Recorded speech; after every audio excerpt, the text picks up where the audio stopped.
Fooled my cheating STBXW into thinking I was cheating, then thermonuclear shinobi ghosted and served her Christmas Day. I hope you've got some time and a snack, because this one is going to be super long, as the events that follow span from late 2019 to last week. As per the rules, all names are altered herein. Okay, so here's the backstory. My STBXW was my high school sweetheart. We started dating in 1992 when we were both 17, we're both 45 now, and have been together ever since.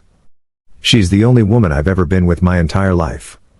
We married 5 years later at 22, fresh out of college. A year later, we had our first of 2 children, both boys. 22 and 17, 23 years I gave to her. Built her a house.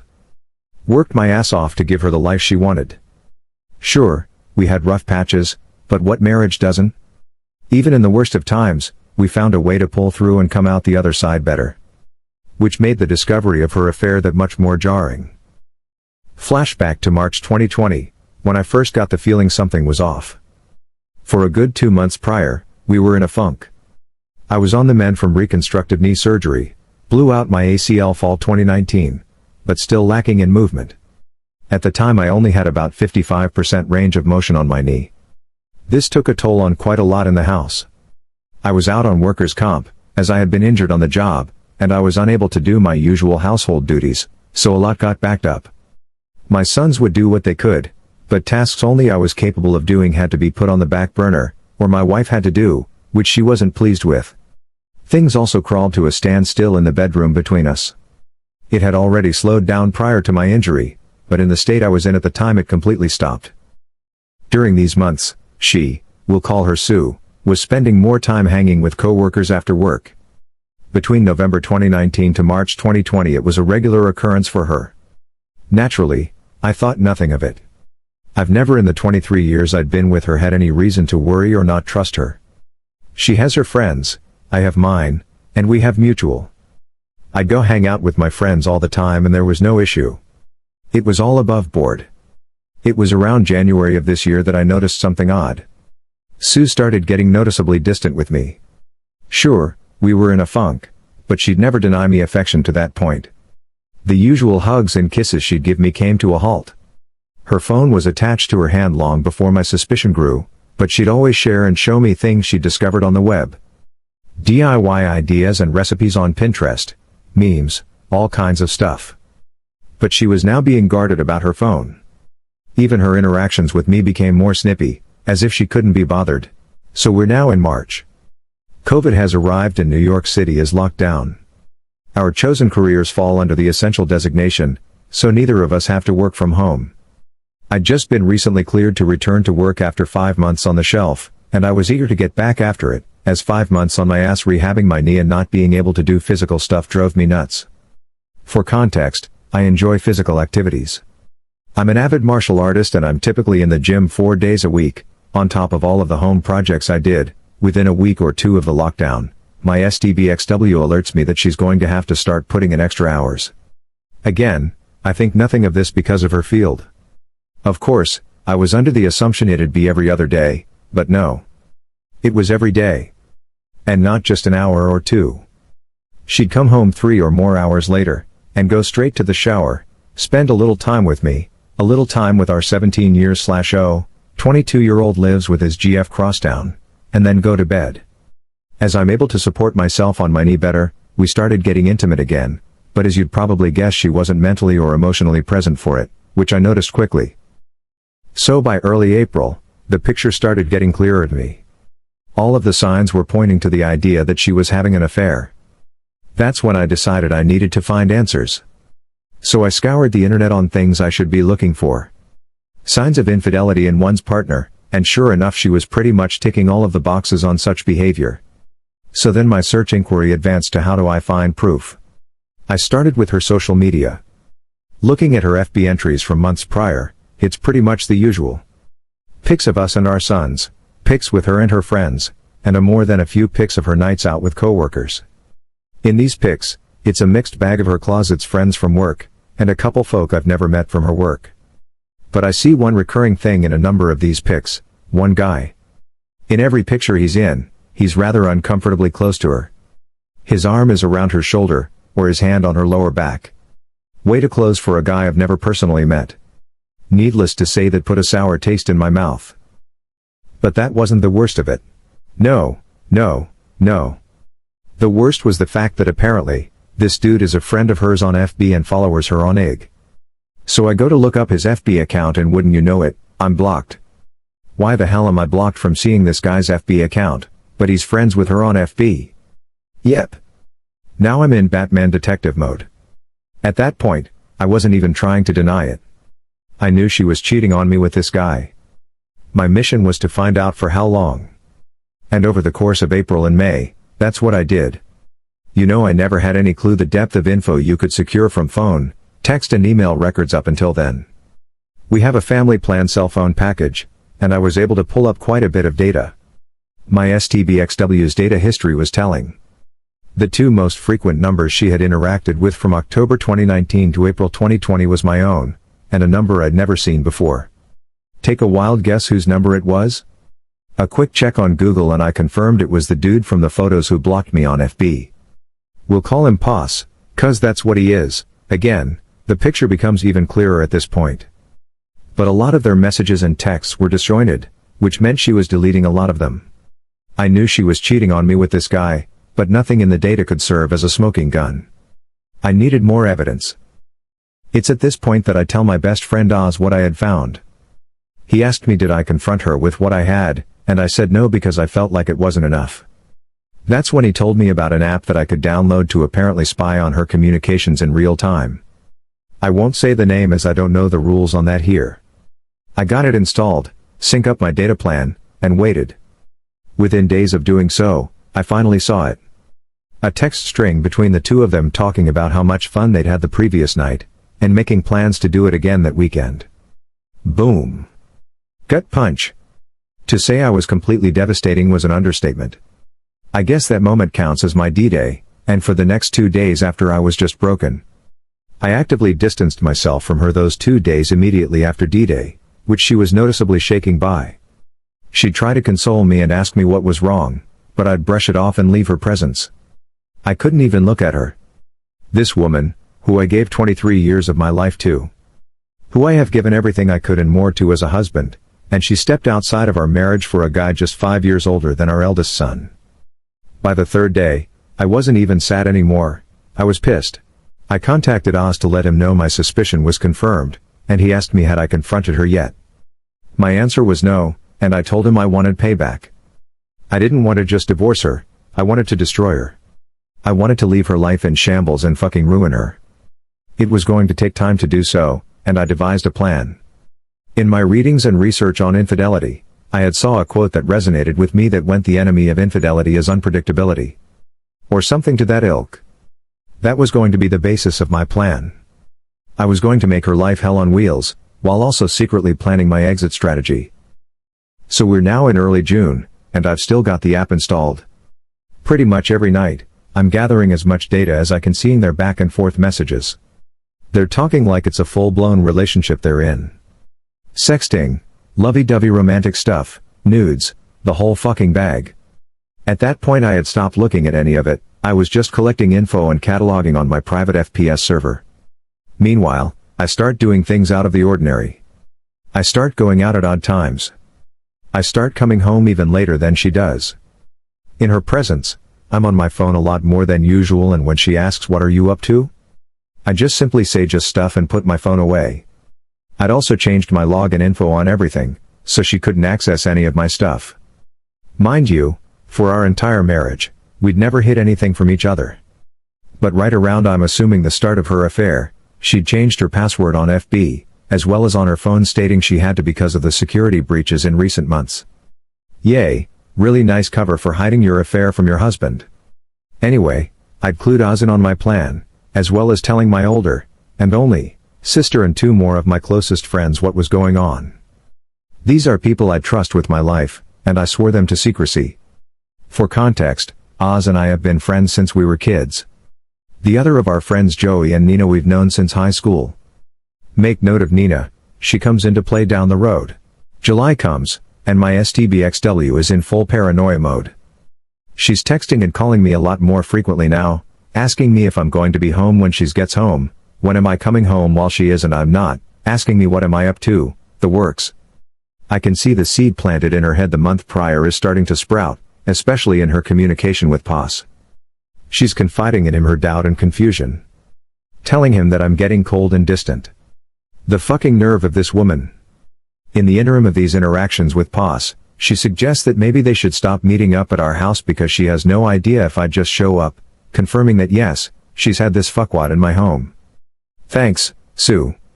Poss asks her in that specific communication was she worried about me potentially cheating on her, which actually pissed her off. I can't even begin to describe the level of joy and how many laughs I got out of reading that exchange. My cheating wife arguing with her affair partner over if she's mad her husband could be cheating on her. Oh, the fucking irony. Now bear in mind, I'm not hooking up with anyone. When I leave, I'm usually at Oz or Joey's throwing back some booze, watching fights and spending time with my brothers, or at my big sis house hanging with her and my Bill, who's like an older brother to me. My sis is 52 and her hubby is 58.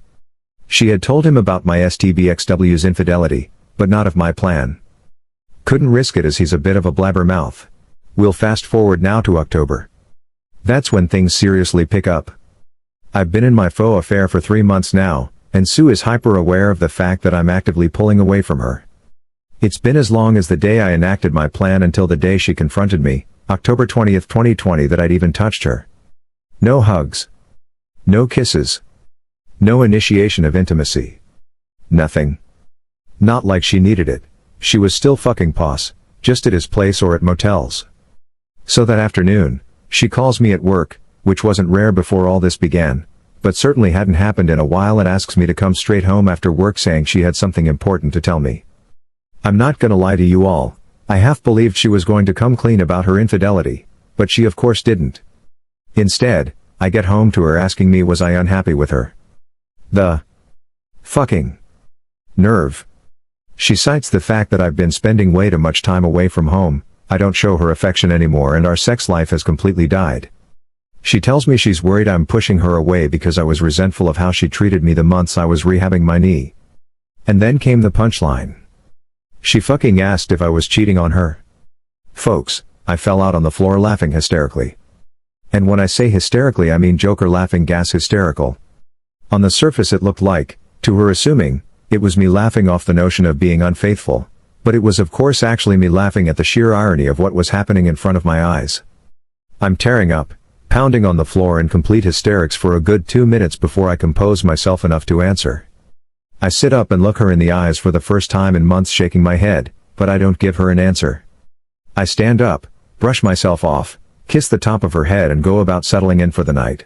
Later that night, as I'm in my office, I decide, you know what? Given the brevity of what happened, I wanted to see what she was telling him. So I fire up the app and sure enough they're actually texting in real time. She tells Poss I know he's cheating on me. I asked him tonight and he literally laughed in my face. He fell on the floor and laughed for like 5 minutes. It wasn't 5 minutes obviously, he doesn't even care how I feel anymore. I don't know how or why, but he's gone. I know I've lost him. This is karma, I know it. The smile I had on my face reading that must have resembled a Cheshire cat. She was breaking. Poss attempted to console her, saying that if I cared enough for her, she wouldn't have had come to him to give her what I wasn't giving her, but the tone of her responses told me she was having doubt now. She had the nerve to step out of our marriage because I was unable to fulfill my role as a husband due to legitimate injury, and kept the affair going for at that point nearly an entire year, but the idea of her losing me to another woman was enough to make her waver? What a fucking weakling. Now, during all of this I was also exacting the second part of my plan for payback, getting all of my affairs in order financially.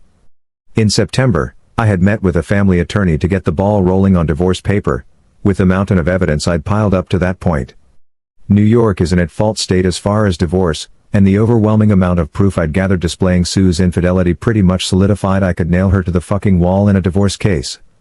My lawyer instructed me to get all of my financials in order in preparation for whatever division of assets might come as result. I went one better than that, secretly pulling all of my money out of our joint account and putting it in my personal account. I also started shopping around for an apartment as part of phase 2. We're now in November, and I've not changed my behavior. In fact, I've ramped it up. This is where my friend Nina comes into play. For context, Nina and Sue have never been what you call close. I met Nina freshman year of high school 2 years before I met Sue. Even way back then, Sue has seen Nina as a threat, as she's my closest female friend. There's always been an implied I don't trust her from Sue regarding Nina. She's never addressed it directly, but it's obvious to anyone who pays attention. Conversely, Nina's never been a big fan of Sue. Early in me and Sue's relationship, Nina called to attention to me how Sue was pretty much imposing herself into our little square of friends, whereas I didn't do the same with Sue's set of friends. That irked Nina because she knew why Sue was doing it, her. Among Sue's circle even now, there are no male friends, aside from Pos. Whereas Nina is the only girl in my square. Nina had been stuck overseas due to the virus, and finally returned to NYC November 3rd. Oz, Joey and I decided we were gonna celebrate her return with a night at Joey's house for dinner and drinks. There was only 5 of us, Oz, Joey, Joey's wife, who is also Nina's sister, Nina and myself. Sticking to CDC guidelines. We take the Rona very seriously. Nina, being the evil mastermind she is, comes up with an evil idea to trigger Sue. She suggested we take some photos in the same vein of the photos I discovered of Sue and Pos months prior, and post them to my FB. And that's just what we did. It wasn't until the 5th that Sue got wind of it, as I'm guessing a few friends noticed my updates and saw how uncomfortably close I was with Nina. This really fucked her mind up, because she still believed I was cheating, and I can almost guarantee she wanted to accuse Nina, but she knew that Nina had been stuck in Europe for the majority of the year. Still didn't stop her from attempting to dress me down that night for being so, as she said, handsy in the pics. I saw this as a golden opportunity to deliver the lead jab for my knockout blow. I say, so what about the pics with you and Pos from last year? He was pretty handsy in them. But did you see me get bent out of shape over it? Deer in headlights. It was the first time I even mentioned the dude's name throughout all of this. The hamster wheel in her head started reeling in real time as she tried to explain away those pics. To that point she hadn't even known I saw them. That's little I use FB. When I actually do post something, it's like an event to people, which is why the pics with Nina specifically got so much traction among our circles. And explain away she did. He's that way with everyone. He's just a really friendly guy. I can see how it looks, but there's nothing there. I'm sorry if those pics hurt you. I'll delete them. No, the pics aren't what hurt me. The year you've been fucking the dude whilst lying to me that you're working extra hours and hanging with friends is what hurt me. But vengeance, as Lieutenant Com. Worf from Star Trek, TNG so famously said, is a dish best served cold. From that night, Sue was being extra specially clingy and attentive to me. Like, annoyingly so. She's tried to initiate affection and intimacy with me, and I'd stonewall her at every chance. All the while, I'm still archiving everything she's saying to Pos. Mind you, by this point I'd long since gone numb. Any desire I might have had to save my marriage was dead. I'd checked out the day I enacted the first phase of my plan. She's confiding in him that I've gotten worse. That she doesn't know what to do, and she feels like I absolutely hate her. I do, then comes the bombshell. She says she can't see him anymore. The guilt is too much for her, and she feels like karma is suffocating her. She can't risk losing me? She says that she loves Pos deeply, but she's still in love with me, and she has to save her marriage before she loses me. No, my dear, you're about 8 months too late for that. Pos loses his shit, saying such lovely things as he doesn't love you the way I love you. And you're making a mistake, you can't just throw me away like this. That text chain would be the last they'd have until about 3 weeks ago. Throughout the remainder of November into December, Sue is stuck in limbo. She's trying to gauge where my headspace is and is still unable to tell if I'm actually being unfaithful. Meanwhile, Pos is steadily blowing her phone up daily, but she's not responding to him. I'd see her check her phone often, but quickly put it away. Meanwhile, phase 2 of the plan was now officially complete. The divorce papers were done. I'd found me a studio apartment in Co-op City, New Yorkers will know the area, and signed a 2-year lease on it. All of my money was in my personal account. I was ready to throw my haymaker. So we're now at Thanksgiving. My oldest and his GF were hosting a small gathering of our immediate families. So them, oldest and his GF, oldest GF's parents, She's an only child, myself, Sue and our youngest. We have a great night. My oldest GF is studying to be a chef, and she did all the cooking herself. The girl can fucking cook, let me tell ya. As I had to keep up appearances of nothing being wrong between Sue and I initiated affection with her several times that evening. Kisses on the cheek. Cute little hugs. Wrapping my arms around her shoulders from behind. The gestures didn't go unnoticed by her, as she reveled in it. Bear in mind, this was the first time I'd touched this woman since I kissed the top of her head the night she confronted me in October, so just about 2 months. Not gonna lie, I felt repulsed doing it. But I had to. I couldn't risk the plan, and me being distant to her in the face of my boys, my oldest GF and her parents would set off alarms. So my youngest decides he wants to stay over with his big bro for the night, so Sue and I head home.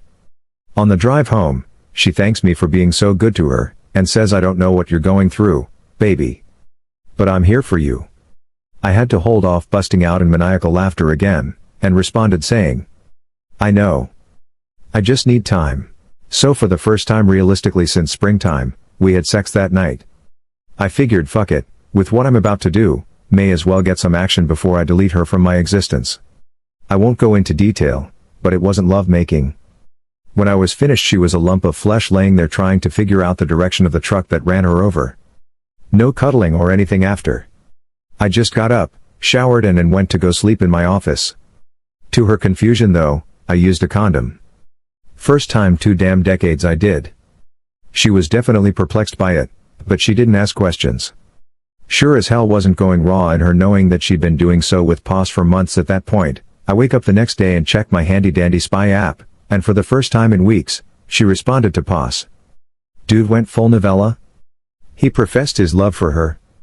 Said she was wasting her time trying to rekindle a flame in me that died. That she'd been in a prison with me for 23 years and deserved to experience the love and affection of a man who would cherish her. Mind you, this dude is 27 fucking years old. 5 years older than our oldest son. And he's that sprung on a 45-year/0 married mother of 2? What a grade A, high-quality simp. She chose to blow up our marriage and destroy the home we'd built for this dude? Pretty boy with a soft side? Ha! She responded saying pretty much the same thing she said when last they talked. That she loves him, and enjoyed their time together, but she can't lose me. I'm still the love of her life, but she'll always have a place for him in her heart. That they can still be friends if he chooses, but the physical relationship between them is over. He begged her to see him one last time that week, and yep, you guessed it, she said yes. One more for the road, right? Who am I to say anything? That's what I did to her the previous night. Of course I added all of that to the archive I'd compiled. December 4th is when Phase 3, the final phase of Operation Shinobi Ghost started. The divorce papers were in hand. My new place or residence was set up. Now I had to slowly start moving me stuff out of the house. But first, I had to break the news to my boys. I called my oldest to the house that Friday night, had them join me in my office, and laid everything on that table. Not the specifics, but that their mother had been cheating on me for over a year, and I was going to be filing for divorce soon. My 17-year-old was especially shaken up by this, because he himself had recently experienced his first taste of infidelity. Yep, his first GF had cheated on him just 4 months prior. Seeing his heart broken a second time at the idea that his own mother was capable of doing this hit him hard. My oldest took it a lot better, and suggested taking his brother in to live with him until this blows over, to which I agreed. We packed up some of his stuff, and he asked me was I gonna be okay. I told him yes, son. I'm going to be alright. And so are you. We're going to be alright. I promise. And then they were off. The hardest part was now over, and it was now time to arm the nukes. Over the next few weeks, day by day Oz would help me get a little of my most sensitive stuff out of the house. Gave him a list of all of the definite stuff to grab while Sue and I were at work and left him the spare key. This was all stuff Sue wouldn't notice was missing unless you told her it was gone.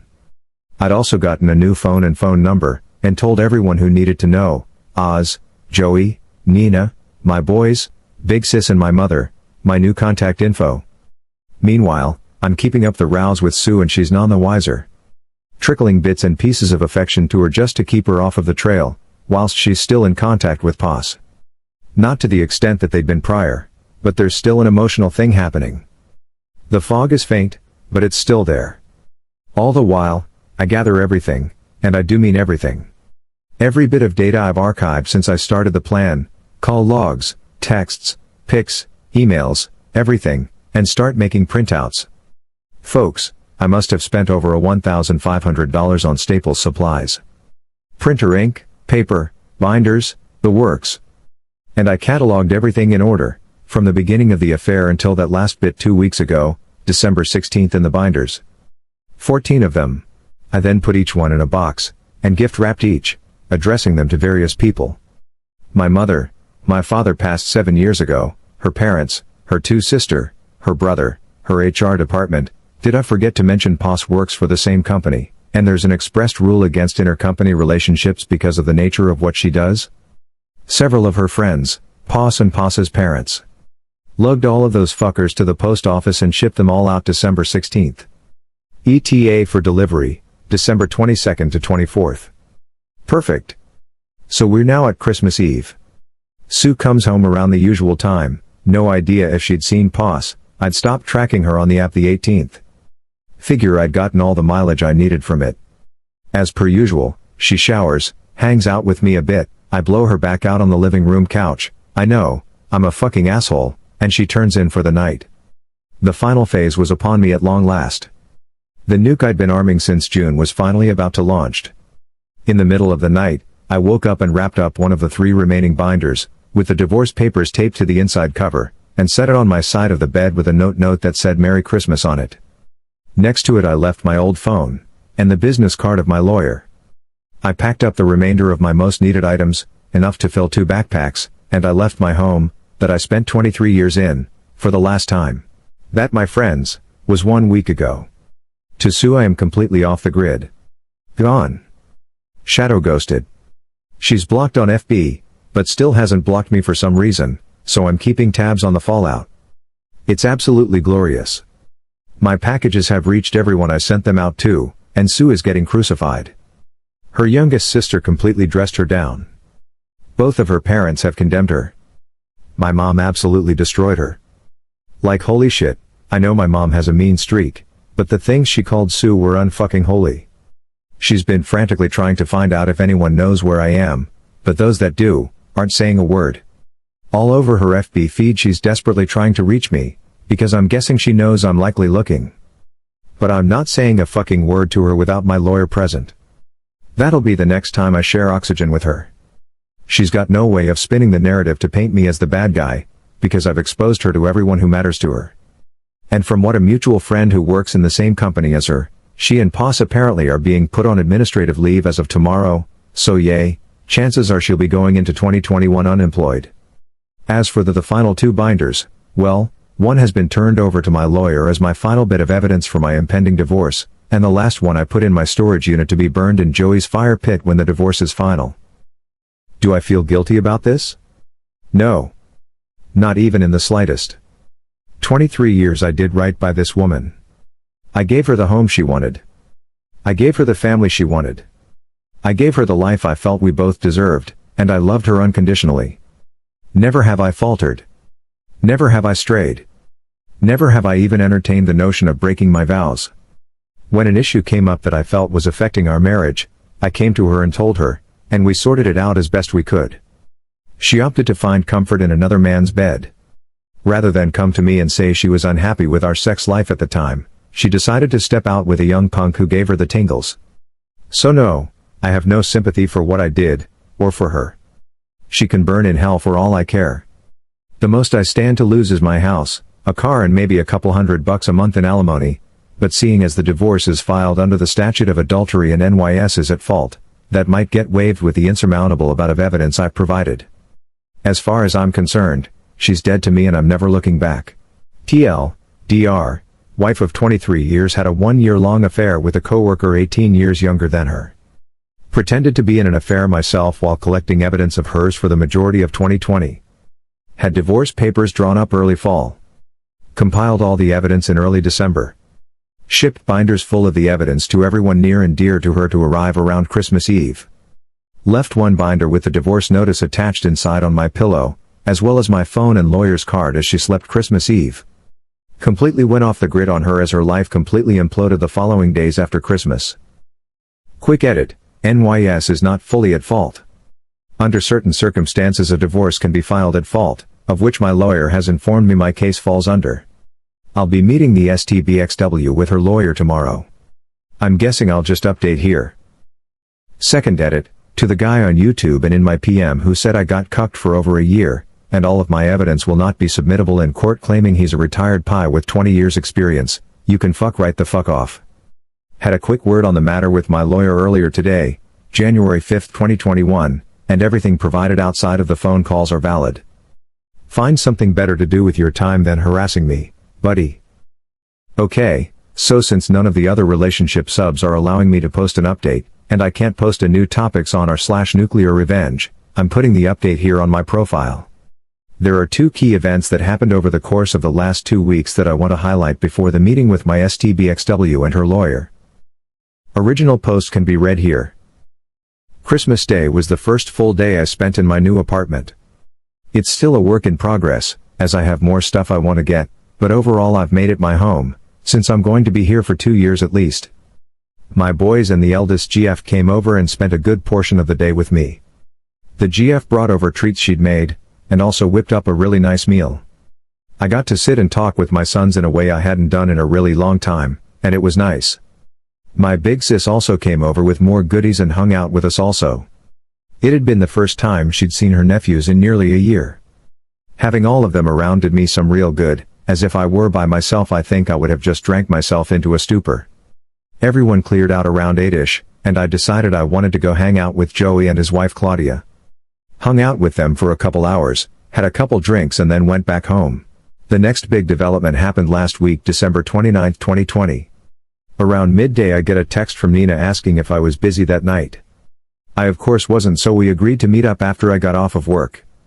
She shows up and we go to a diner not far from where I work. Here in NYC we're doing indoor dining at 25% capacity thanks to the Rona, but there's mostly no trouble getting seats because so many of us opt not to dine out as much these days regardless. So after we're seated and order our food, Nina pretty much lays all of her cards on the table, and honestly, I knew this was coming. She basically confessed that she's like me all the way back since we were teenagers, but never got the chance to tell me since Sue swooped in and scooped me up before she could. For context, I've known Nina longer than Sue by 2 years. As I mentioned, she's been the fourth point of my social square of myself, Oz and Joey. We were the social outcasts in high school. The raver kids who didn't fit into all of the other cliques. Back then, Nina had a weight problem and was diabetic. She was the heavyset goth chick who was super cool, but no guy would ever give a second glance at. But we always had chemistry. These days Nina is a personal trainer and yoga instructor. She was the ugly duckling who grew into one hell of a beautiful swan, if I must say. Long story short, we decided that upon the finalization of my divorce, we are going to start seeing each other. And yay, I slept with her that night. Took her back to my new pad and we had a grand old time. Am I ashamed of sleeping with her? Hell no. Nina's been a better friend to me than Sue ever was. That's not saying Sue wasn't my best friend. But through the near quarter of a century I've known Nina, she's always supported me. Even so much as I learned that day willingly taking a step back from her own feelings to allow me to pursue and eventually start a life with Sue. That resonated with me on a level I didn't think it would. That kind of selflessness towards another person is the definition of real love. I know, it sounds like I'm just trying to justify in my head that sleeping with her was the right decision. To me it was, and I plan on exploring what's to come with Nina and I with total commitment. Okay, on to yesterday, the day I met my wife and her lawyer to discuss the divorce. It's now been 2 weeks since I ghosted my STBXW. This past Monday I got a phone call from my staking that Sue's attorney has scheduled a meeting for us to discuss the terms of divorce on January 6, 2021, which was yesterday. I met with him the Tuesday morning to discuss the terms I'm wanting. Long story short, uncontested divorce under the grounds of marital neglect from Sue. My terms are full division of assets, and me selling my half of the house ownership to her. She can have it. We keep our respective vehicles, I keep my cabin in the Poconos. And under the pretenses of marital neglect, she gets no spousal support from me. As for 17, What I'll refer to my son as from here on. He's free to choose who he wants to reside with following the divorce, which will most likely be me. So Wednesday comes and I show up to my lawyer's office dressed in my Johnny Cash best. My wife and her lawyer. She looks like shit. Barely holding it together. I give the stone face. I won't bore you with the lawyer babble, but her lawyer presented an offer for terms of reconciliation. I shot them down almost as soon as she finished listing the details of the request. Like I said, I'll spare you the details of the meeting. Long story short, we agreed to a legal separation leading to an uncontested divorce. The only revision is that I will pay her $653 a month of temporary spousal support to cover the cost of utilities until she's gainfully employed again. Yep, she got fired for fucking POS. He got canned as well, up to a year after the finalization. I make enough that it won't hurt me financially even if she drags her feet finding a new job, and she's got enough in her savings to live off of for quite some time. Once a full calendar year has passed after the finalization date of the divorce has passed, she's on her own. Small price to pay for being rid of her cheating ass. It'll take roughly 3 months for things to go through, so early April if there's no cock-ups, I'll be free of her.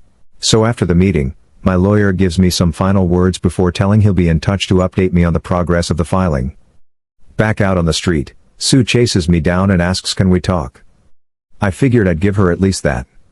She held it together fairly well in the meeting, but outside let the waterworks flow saying how sorry she was, and how she never meant it to go as far as it did. She says she never expected to fall in love with POS, but knew when she thought I was cheating how wrong it was to betray her own husband in such a way. She asked could I ever find it in my heart to forgive me, and that maybe in a few years could we try to start over. That she can't imagine what her life is going to be without me. I tell her to start imagining it soon, because this will be the last time I ever speak to or see her. I tell her that 17 is almost a man, and old enough to make his own choices as to his own future. I say that I gave her half of my life, and every ounce of love I had unconditionally, and she in her own words fell in love with another man. That there is absolutely no chance of me ever forgiving her. That all of the love I had for her was slowly killed all of those months that she confided and professed her love to POS, rather than coming to me and telling me she had any form of issue with how things were going with us. I told her I loved who she once was, but I hate who stands before me, and that if I never see her again it'll be too soon. Here we are on the sidewalk in Midtown Manhattan, her making a scene crying her eyes out. A couple folk walk by and give side glances, but at that point I didn't care.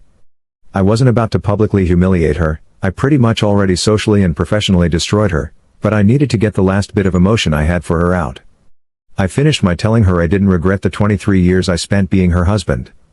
I regretted that in 23 years she decided the easy way out was the better option, and I have your lovely sons of bitches on Reddit to thank for this last one, because it popped in my head just seconds before I said it.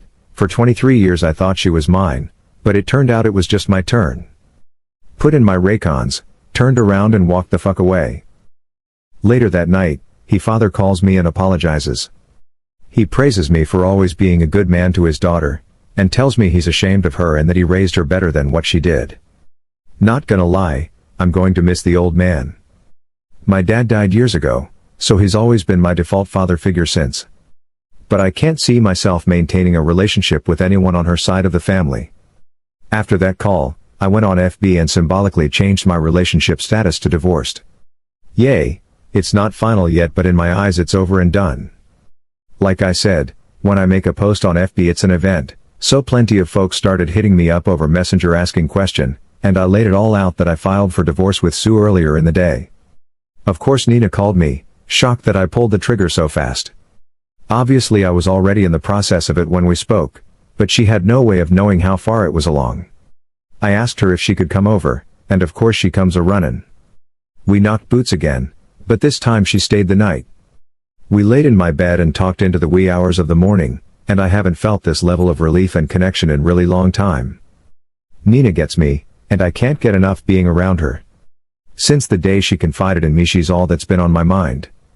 Yeah, I know some folk are gonna say it's fucked up I'm moving on so fast, but as far as I'm concerned my marriage ended the day POS let Sue touch his pecker, so I'm about due. So yay. That's it. That's the end.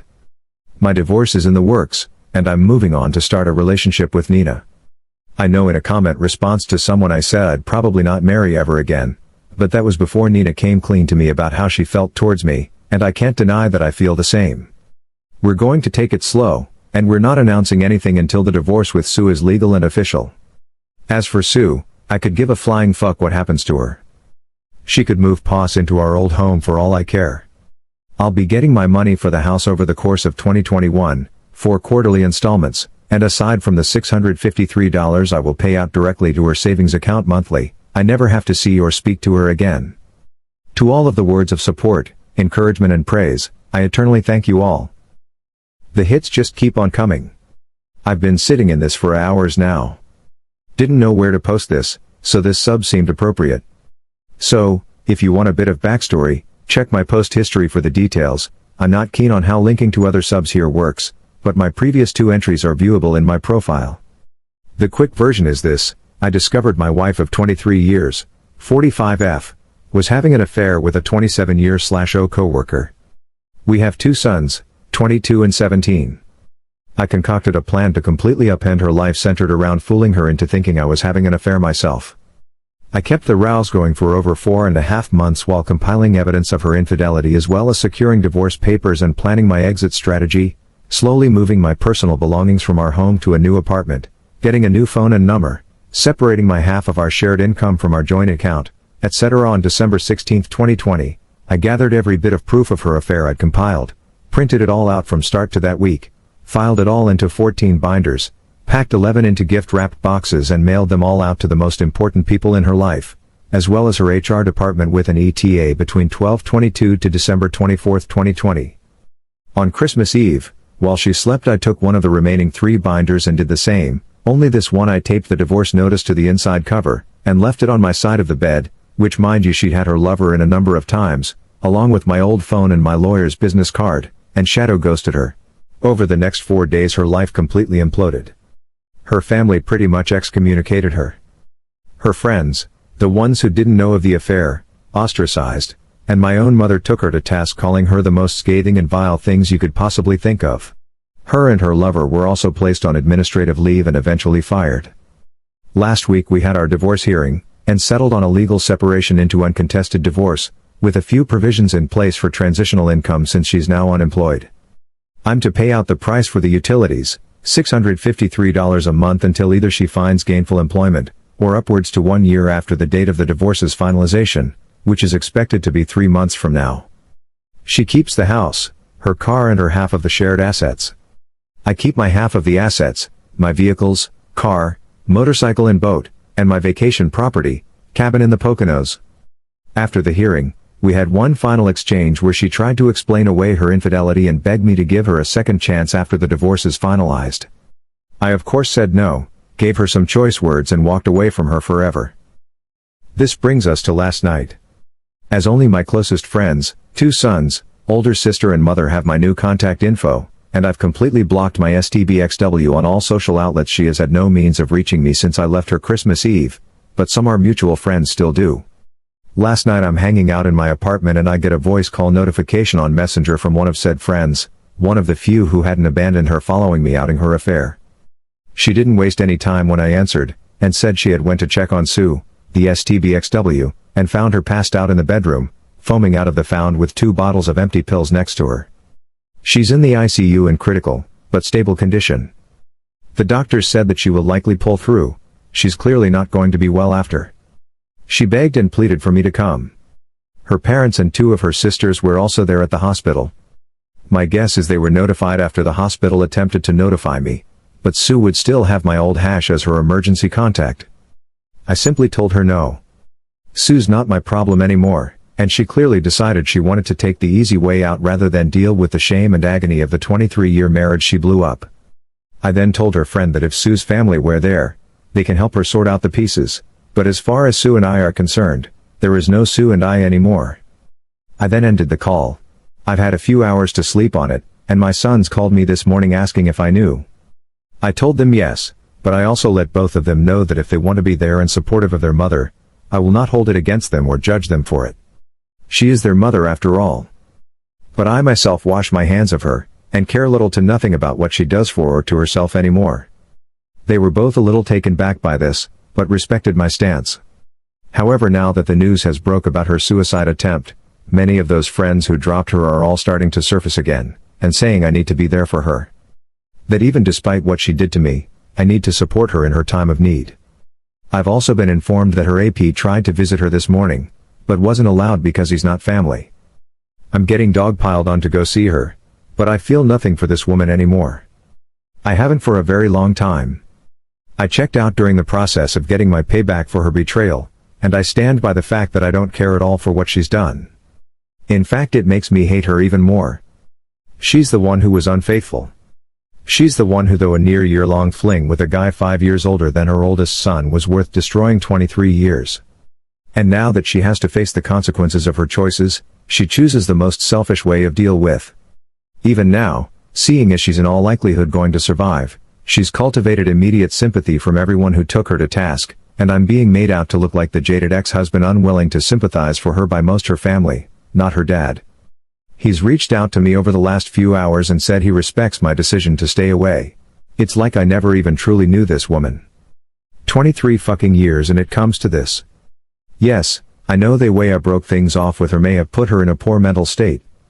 But now a whole new can of worms has been opened up because either she had a complete mental breakdown and decided to self-delete herself, or she made an extremely risky and calculated move to cull favor back from people who just weeks prior condemned her for betraying me. She cheated on me, and now she's the fucking victim? Sorry if this comes off as rant-ish, but I'm here trying to wrap my brain around this. I want to be perfectly clear, I am not going to visit Sue.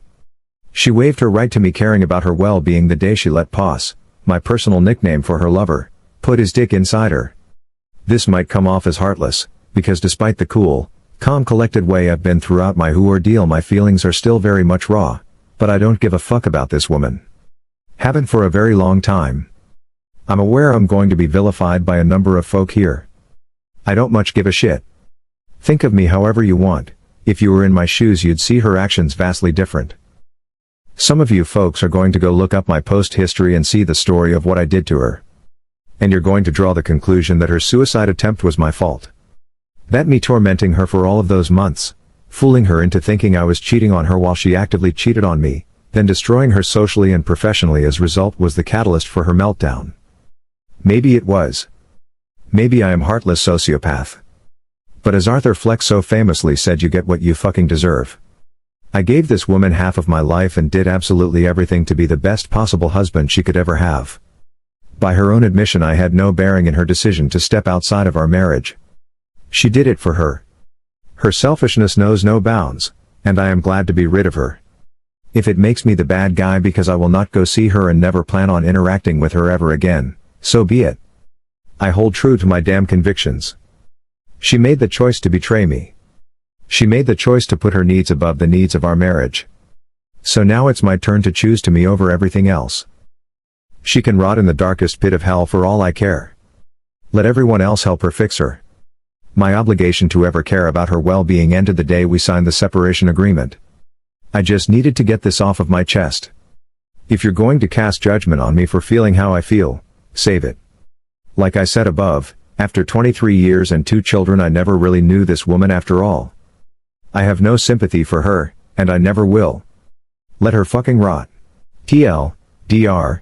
Fooled my STBXW into thinking I was cheating for 4 months while she was having a year-long affair with a younger man. Executed a plan to destroy her life during the process, culminating with ghosting her and serving her divorce papers as she slept over Christmas even. Watched her life upended over the next 4 days while completely off the grid from her. Divorce hearing was last week.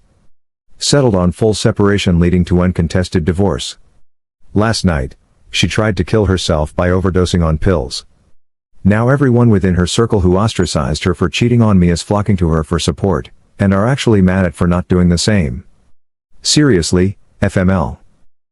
Quick update, I've been informed by Sue's dad that she's been moved from the ICU to the mental health wing. Doctors are still monitoring her mental state.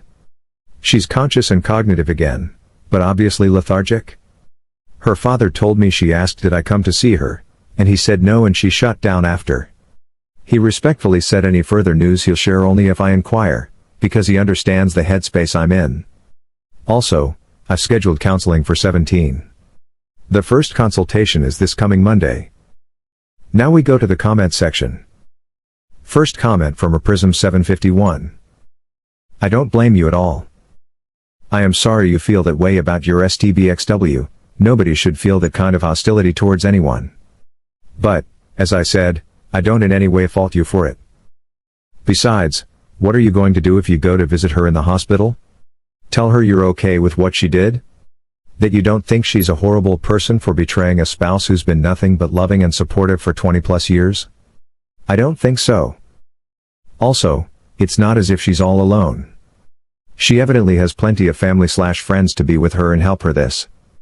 And, if you were still her husband you would be there too, loving her and supporting her like you did for 23 years. But, as far as you're concerned, you're not her husband anymore. And she did that. Personally, I'm good with your decision. BTW, your STBXW seems to be prone to bad decisions based on how she feels. She made a bad decision to hook up with Poss because that's what she wanted. She made a bad decision to have one for the road with Poss even while she was trying to win you back from your affair because that's what she wanted. She made a bad decision to try to end herself, not because she's distraught over losing you but because everybody in her life, family, friends, work, etc., knows what a terrible person she is and so, instead of facing up to her failure, she will just exit. Because that's what she wants. As for let her the fucking rot, I understand why you don't have any sympathy for her. But, for your own health and well-being, it might help to get past this kind of animosity. Pity her, for her selfishness, short-sightedness, lack of honesty and integrity. Stay away from her because that's not the kind of person you want to be in your life. But hatred will eat you and turn you into someone that I don't think you want to be. Best of wishes for your future. This next one is from Peter Ganondorf. Do you know if the mutual friends who resurfaced to support her plan on leaving her behind again once she's recovered? Or are they going to allow her back into their circle? Either way, I'm sorry about what you're going through. Everything she's done has been incredibly selfish, and it's disgusting that she's managed to somehow make herself the victim in all this. Next from Disappointed by Humans. So basically, she makes yet another selfish decision that causes trauma to the lives of those around her. I'm not even surprised. I don't blame you for how you feel, and don't even think you're wrong in staying away. Seriously, what comfort could you possibly give her at this point? And why should she even get it from you in the first place? You owe her nothing, and you've made it beyond clear that you don't want her back, so really, there's no reason for you to be there, and it's callous of her friends and family to keep insisting that you show up. The only thing I might do a little differently than you is to suggest a meeting with, or make some kind of general statement to, the friends and family who keep pestering you about this, where it's politely but clearly stated how you feel. You were the one who was betrayed, disrespected, and lied to for over a year, all for the crime of being injured for a brief period of time. You were loyal, faithful, and gave her everything she wanted, and got rewarded with treachery. You have strong ethics views on marriage, and you do not tolerate a marriage being destroyed by disloyalty. Perhaps toss in that you assume the others in the room hold similar views. When Sue did what she did, she broke your trust, broke your heart, and broke the marriage. You are now divorced, and you are no longer husband and wife. She's still getting money from you till she's back on her feet, and still has the house, the car, and half the assets. You no longer have any obligations to her at all, and you are in no state of mind to even see her, much less try to comfort her.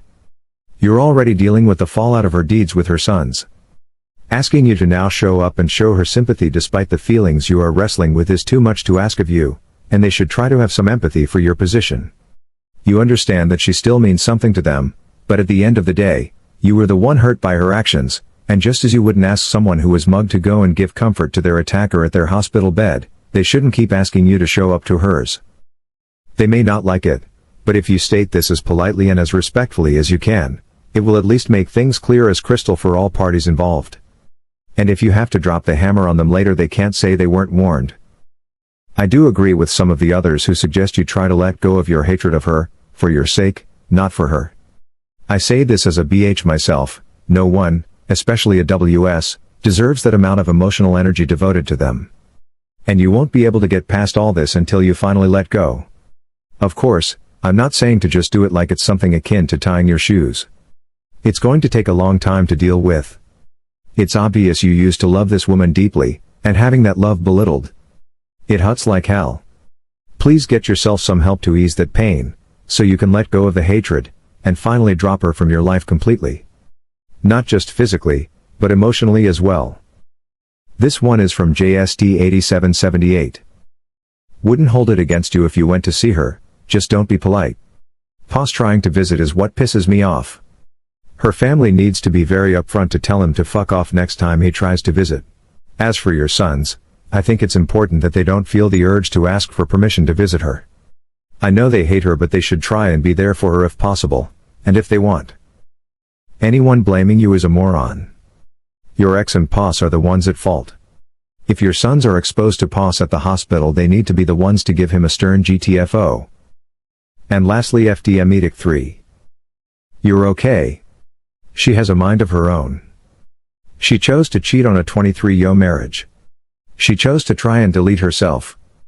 Both actions are of her own choosing because of her own selfish behavior. What you're choosing to do is for your own mental state. Your old friends will go back to her and give her the self-pity she is looking for. You need to stay strong in the NC. But you also need to be there for your boys. They will be torn between the two of you. And that's all for today, guys. See you on the next one.